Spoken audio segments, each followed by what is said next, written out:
Hello everyone, this is Harish. Welcome to my YouTube channel Tech Harish. In today's video, I'll cover the topic self-management skills of class 10. So without wasting any time, let's get started.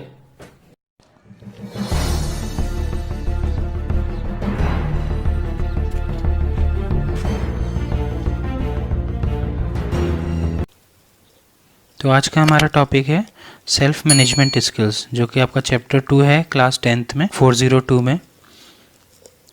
तो हम start करते हैं। Basic सा chapter है और आपको easy to understand होगा। Learning objectives क्या हैं इसके। जब हम ये चैप्टर पढ़ लेंगे तो हम क्या क्या सीख जाएंगे। Understand meaning and importance of stress management, will be able to understand and meaning and importance of stress management, apply stress management techniques, demonstrate the ability of working independently, describe the types of self-awareness, describe the meaning of self-motivation and self-regulation। ये हमारे थे learning objectives. इसके ये chapter पढ़ने के बाद हम ये सब चीज़ें सीख जाएंगे। नेक्स्ट इज 2.1 जो है हमारा stress management techniques, meaning and importance of stress management. इनकी टेक्निक को जानने से पहले हम देख लेते हैं meaning and importance of stress management technique, जो कि आपका सेशन 1 है। Stress is a charged up internal condition of our body in response to some repulsive, sometimes delightful too, external or internal situations। Stress क्या है हमारी body में, जो भी हमारी कुछ सिचुएशंस होती है, चाहे वो एक्सटर्नल हो या इंटरनल हो, कभी कभी डिलाइटफुल भी होती है, ठीक है। डिलाइटफुल मतलब कभी कभी जिसको बोलते हैं जॉयफुल भी होती है, ठीक है। तो उसकी वजह से हमारी जो इंटरनल कंडीशंस होती है बॉडी की, वो फ्लक्चुएट करती है। वो हमारा क्या है, स्ट्रेस होता है। अब वो पॉजिटिव भी हो सकता है, नेगेटिव्स भी हो सकता है। It is caused by external forces such as fluctuating climate condition. अगर आपका क्लाइमेट की कंडीशन चेंज हो रही है तो भी स्ट्रेस हो सकता है। अप्रोचिंग एग्जामिनेशंस की वजह से भी आपको स्ट्रेस हो सकता है। पेरेंटल और पीयर प्रेशर्स, पेरेंटल या पीयर प्रेशर्स भी हो सकता है, उसकी वजह से भी। प्राइस हाइक्स की वजह से भी हो सकता है कि प्राइस ज़्यादा हाइक हो रही है, बढ़ रही है, तो आपको स्ट्रेस हो सकता है कि ये चीज़ें महंगी हो रही है। डिमांडिंग हेल्थ कंडीशंस, अगर हेल्थ कंडीशन सही नहीं है तो भी स्ट्रेस हो सकता है। अक्वारलसम क्लासमेट, अगर आपका क्लासमेट है कोई झगड़ालू है, जिसको हम बोलते हैं बहुत ज़्यादा ही झगड़ा करता है, तो उससे भी हमको स्ट्रेस हो जाता है। कई बार आपका अगर स्ट्रिक्ट टीचर, अगर आपका कोई टीचर बहुत ज़्यादा स्ट्रिक्ट है तो भी आपको स्ट्रेस हो जाता है कई बार। और बाई इंटरनल फोर्सेज, और इंटरनल फोर्सेज जैसे such as less self belief, अगर आपको खुद के अंदर बिलीफ नहीं है तो हमारा स्ट्रेस क्या है, वहाँ पे भी होता है। लो एनर्जी लेवल, अगर आपकी एनर्जी लेवल लो है तो भी आपको स्ट्रेस फील करते हैं आप। लैक ऑफ एंथुसियाज्म, अगर एंथुसियाज्म की कमी है तो भी स्ट्रेस हम फेस कर सकते हैं। पुअर सेल्फ इमेज, अगर आपकी सेल्फ इमेज नहीं है तो भी स्ट्रेस होता है। नो सेल्फ कॉन्फिडेंस, अगर आपको सेल्फ कॉन्फिडेंस ही नहीं है, फिर नॉट कॉन्फिडेंट, तो हो सकता है आपका जो स्ट्रेस है वो भी आपको हो। Stress as a become a part of our life. Stress भी क्या होते हैं, दो तरह के होते हैं, पॉजिटिव्स भी होते हैं और नेगेटिव स्ट्रेस भी होते हैं, ठीक है। पॉजिटिव जैसे जिसको हम बोलते हैं गुड स्ट्रेस, अच्छा स्ट्रेस, जैसे like getting a job promotion, अगर आपको एक जॉब प्रमोशन मिल गया वो भी एक स्ट्रेस है, लेकिन वो क्या हमारा पॉजिटिव है, उसको हम क्या बोलते हैं, यू स्ट्रेस भी बोलते हैं। और negative stress like anxiety produced by N abusive working situations, ठीक है। अगर आपकी कोई जो वर्किंग सिचुएशंस है वो सही नहीं है, आपकी नीड के अकॉर्डिंग, आपके क्लाइमेट के अकॉर्डिंग नहीं है, या आपके पैशनेट के अकॉर्डिंग नहीं है, जो आपको पसंद है, तो वहाँ पे एंग्जाइटीज़ होती है, ठीक है। वहाँ आपका जो स्ट्रेस लेवल है वो नेगेटिव होगा। दैट नेगेटिव स्ट्रेस को हम बोलते हैं distress. Stresses can be emotional, nutritional, chemical, psychological और hormonal. Irrespective of this, our body responds identically to all these stresses. Next is 4 factors to be sources of stress in the modern times. क्या कौन कौन से 4 factors हैं जो हमारे stress के। First one is survival stress, second is internal stress, third one is environmental stress and fourth one is fatigue और overwork related stress. तो सर्वाइवल स्ट्रेस क्या होता है। Survival stress is generated by a do or die crisis situation and is a common response to such dangers by human beings and animals alike. This kind of stress puts you in danger of immediate harm, physical और psychic। जो survival stress होता है वो हमको क्या करता है, do or die की जो क्राइसिस, जो डू और डाई वाली सिचुएशन है उसमें हम चले जाते हैं जब अगर सर्वाइवल स्ट्रेस होता है। यानी आपको या तो आप फाइट करोगे या आप से भाग जाओगे, ठीक है, दो ही ऑप्शन है। ठीक है, डू और डाई, या तो करो या मरो, वो वाली बात है। ठीक है, तो उसमें क्या होता है, जैसे आपके सामने कोई भी एनिमल आ गया, ठीक है, उस टाइम क्या होता है, जब ऐसी सिचुएशंस आ जाती है तो हमारा एड्रिनल ग्लैंड है हमारी बॉडी में, वो क्या करता है, एक हार्मोन का सिक्रीशन होता है। तो उसमें क्या है, हमारी जो एनर्जी है बॉडी में बहुत ज़्यादा तेज़ से पंप अप होती है, और उसके बाद क्या होता है, या तो हम फाइट करते हैं या भाग जाते हैं। तो बहुत ज़्यादा एकदम से एनर्जी आती है, या तो आप फाइट करोगे, ठीक है, फाइट और flight response. Internal stress is generated by pent-up worries, frustrations, and apprehension in your inner self, and is a common response, mostly by human beings, to such inhibiting feelings. ये क्या होता है, ये कैसे जनरेटेड होता है, pent-up worries. Pent-up worries मतलब वो जो टेंशन्स या जो भी हम मन में दबाए हुए बैठे थे, पेंटअप माने रिट्रेन जो है हमारी बॉडी में, हम कई बार कोई चीज़ को बार बार सोचते हैं, वो हमने अंदर किसी चीज़ को काफ़ी टाइम से उसके बारे में सोच रहे हैं, तो स्ट्रेस हो जाता है। फ्रस्ट्रेशन है, निराशा जिसको बोलते हैं, एप्रीहेंशन है, तो ये वाली क्या है, इंटरनल स्ट्रेस है हमारी। It obstructs your overall performance. It could be the result of your self-imposed worries about things over which you hardly have any control. ठीक है, अगर आप बार बार उसके ऊपर सोच रहे हो तो जिसके अगर आपको भी कंट्रोल नहीं है, ठीक है, तो ये हमारा होता है internal stress. Environmental stress. Environmental stress is generated by uncomfortable feeling of things or situations in the surroundings such as noise, crowd, extremely hot or cold climate, continuous rain, impending flood, rising price hikes, old and ailing parent or mischievous classmate or noisy neighbor, a complaining friend, demanding parents, or overtly strict teacher, a bullying senior, etc. Some of these factors may be within your control while others may be beyond your control. Environmental stress क्या होता है, uncomfortable feelings of the things, ठीक है, situations जो आपकी या तो outside होगी, ठीक है, जो भी आपके एनवायरमेंटल में होगी। कुछ चीज़ें होती है एनवायरमेंटल स्ट्रेस में जो आपके अंडर कंट्रोल होती है, और कुछ चीज़ें नहीं होती है। जैसे नॉइसी नेबर है, ठीक है, अगर वो आपको स्ट्रेस हो रहा है, अगर वो बार बार वो नॉइसिंग आपको बहुत नॉइस क्रिएट कर रहे हैं, तो आप उनको रिक्वेस्ट कर सकते हैं, तो वो आपके कंट्रोल में है।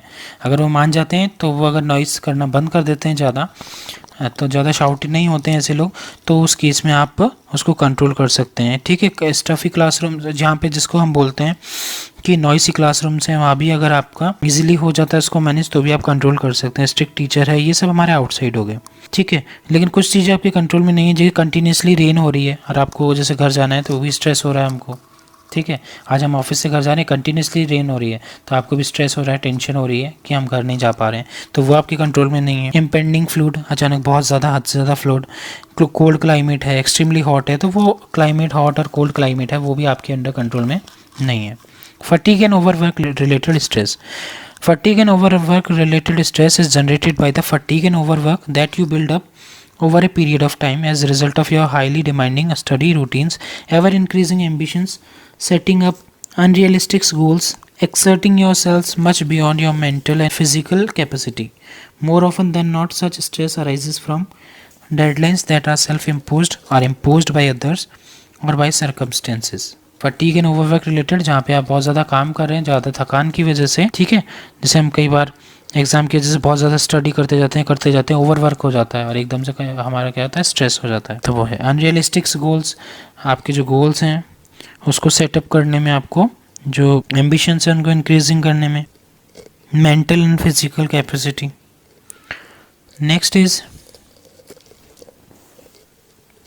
Session 2, stress management techniques. अब स्ट्रेस मैनेजमेंट टेक्निक कौन कौन सी, देखो, फिजिकल एक्सरसाइज, योगा और मेडिटेशंस, ठीक है।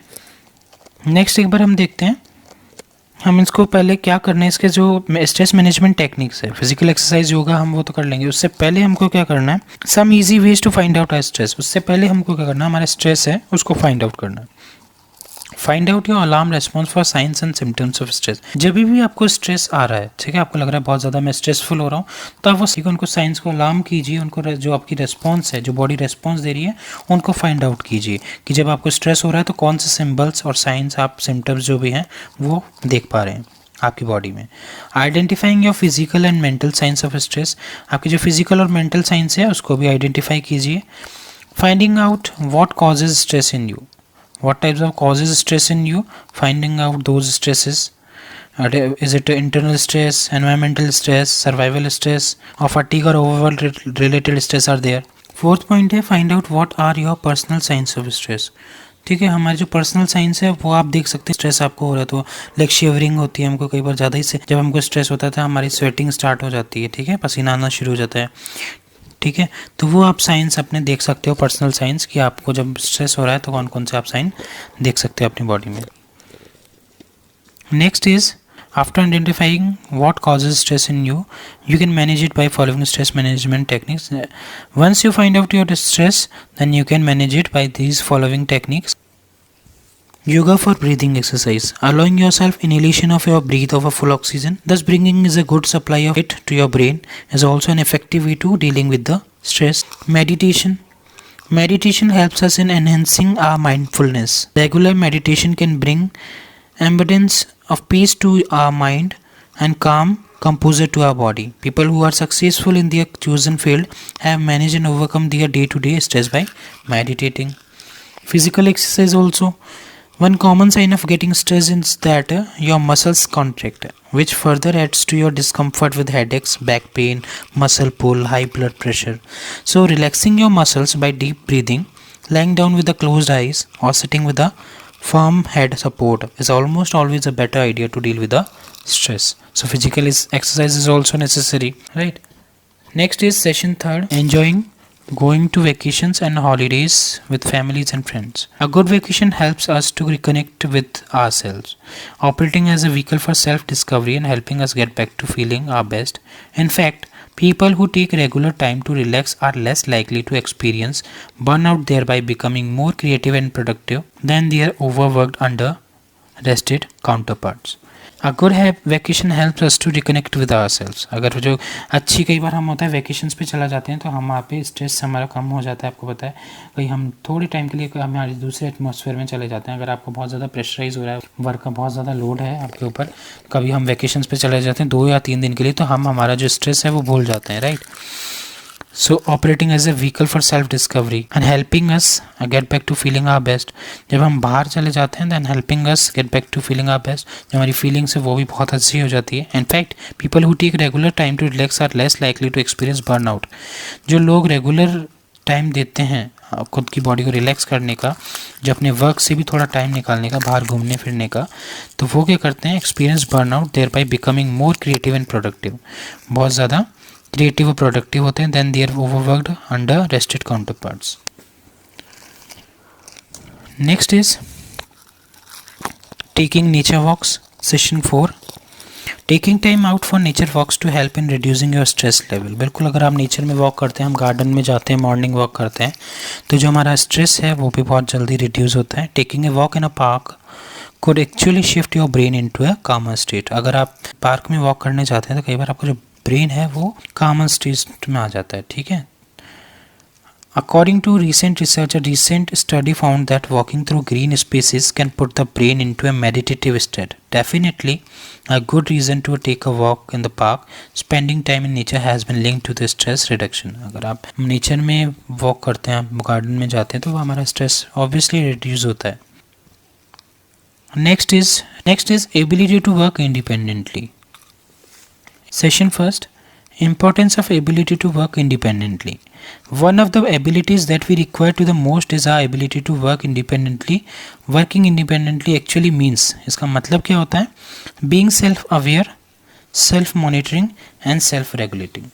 ठीक है, हमको क्या होना है, self-aware होना है, self-monitor करना है and self-regulate. Knowing what you need to do and when.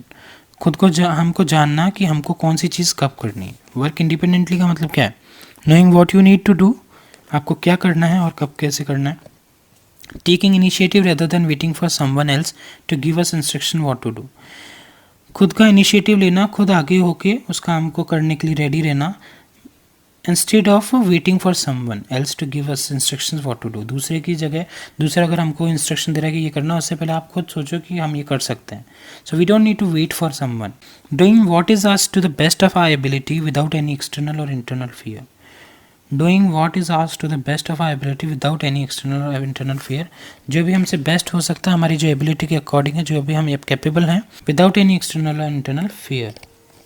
जो भी हमसे कहा गया है उसको बिना किसी इंटरनल और एक्सटर्नल फियर के करना, learning to work at a decent pace so that our work is completed on time, taking ownership of our mistakes and not looking for excuses और ब्लेम गेम। जो हमारी मिस्टेक्स, अगर हम कई बार mistakes कर देते हैं तो उसको एक्सेप्ट भी करना चाहिए, ठीक है। Taking ownership of our mistakes, खुद का ही अपनी मिस्टेक्स का ओनरशिप, मतलब उस जो खुद की मिस्टेक्स है उसको एक्सेप्ट करना चाहिए, ठीक है। And not looking for excuses, कोई बहाना नहीं लगाना है। एंड ब्लेम गेम नहीं करना है कि नहीं ये मेरे से मिस्टेक नहीं हुई या तो आपने की है, ठीक है। Next is the 7 necessary skills that we need to own in order to work independently are. First one is organizational skills. It is an essential requirement to know what to do, when and where to start and when to finish everything on time. ये हमारी organisational skills होती है, आपको कब step लेना है, कौन सा स्टेप लेना है और कब तक उसको कंप्लीट करना है। मल्टीटास्किंग एबिलिटी, आपके अंदर मल्टीटास्किंग एबिलिटी होनी चाहिए। At the same time you can do multiple task. It is your ability to work on more than one thing at a time and complete each of them with required proficiency. Discipline. It is most important skill to keep you and your actions in a track for the successful completion of the task at hand. Discipline also. Communication skills. Communication skills helps you to connect with yourself as well as with others for support and cooperation required to finish the work at hand. Next is negotiating skills. It is your ability to see the bigger picture. It calls for foresightedness and willingness to accommodate others' ideas for benefit of all. Negotiating skills भी होनी चाहिए आपके पास। जैसे अगर आपके कोई, आपके जैसे भी कोई कम्युनिकेट कर रहे हैं, अगर आप किसी से बात कर रहे हैं, ठीक है, कोई भी प्रॉब्लम को सॉर्ट आउट कर रहे हैं, तो अगर आपकी बात में डिफरेंस है तो उसको आर्ग्यूमेंट्स करने की बजाय उसको एक तरह से सॉल्व करना, उसको नेगोशिएट करना, ठीक है। उस पर कोई आर्ग्यूमेंट्स नहीं हो, उस पर कोई डिस्प्यूट नहीं हो, ठीक है। जो बेस्ट से बेस्ट ऑप्शन हो सके उसको चूज़ करना, मतलब हमको आर्ग्यूमेंट्स नहीं करने कि नहीं मैं ही सही हूँ, वो चीज़ है। नेक्स्ट इज़ फ्लेक्सिबिलिटी और adaptability. It is your quality to adapt your working styles without compromising with quality of work to suit other people working with you. आपको जो भी वर्किंग स्टाइल है उसको अडॉप्ट करना पड़ेगा, ठीक है. ये भी हमारे पास स्किल होनी चाहिए. Ability to deal with rejection, not to take it personally. If you face some failures, if you face failure in your life, then you don't need to take it personally. Next is session 2, types of self awareness. Types of self awareness कौन कौन से हैं? जैसे यहाँ पे there are 4 kinds of self awareness as given below. First point is types of self awareness. When we talk about self awareness of your strength, take time to discover your strength. Discover your strengths by paying attention to the kind of work you do or want to do. What kind of work do you feel energized to work on? किस तरह का आप work है उसको आप कर सकते हैं, तो उसको आपको सेल्फ अवेयरनेस करना, ठीक है, अपनी आइडेंटिफाई करना, उसको अंडरस्टैंड करना. Self awareness of your weakness. Discovering your weaknesses builds your humility. As you discover that you can not do everything, you either learn them yourself or be humble enough to ask for someone else's support. Self-awareness of your dark side. Your dark side includes your character flaws and your hidden weaknesses. Don't hide them. आपकी जो dark sides हैं, आपके जो negatives हैं, उसको hide नहीं करना है. Don't hide them, rather try to overcome them with the help of friends and family. अपने फ्रेंड्स और फैमिली को शेयर करते हुए उनको कम कर सकते हैं आप. Self awareness of your emotional triggers. These are your triggers points, sometimes known to you, at other times not known to you. The best way to deal with them is to keep your calm and composure in the worst of situation. Remember that knowing your emotional triggers helps you to develop a strategy for remaining calm in those situations. Session 3, self-motivation and self-regulations. Self-motivation refers to your ability to identify effective methods. Identifying your effective methods so that you can move from your thoughts to action. Self-regulations. When we talk about self-regulations allows you to keep a tab on your own emotions resulting as your response to a specific event and attune your actions accordingly to complete your set goal. Self-regulations क्या होता है? ये हमको क्या करता है?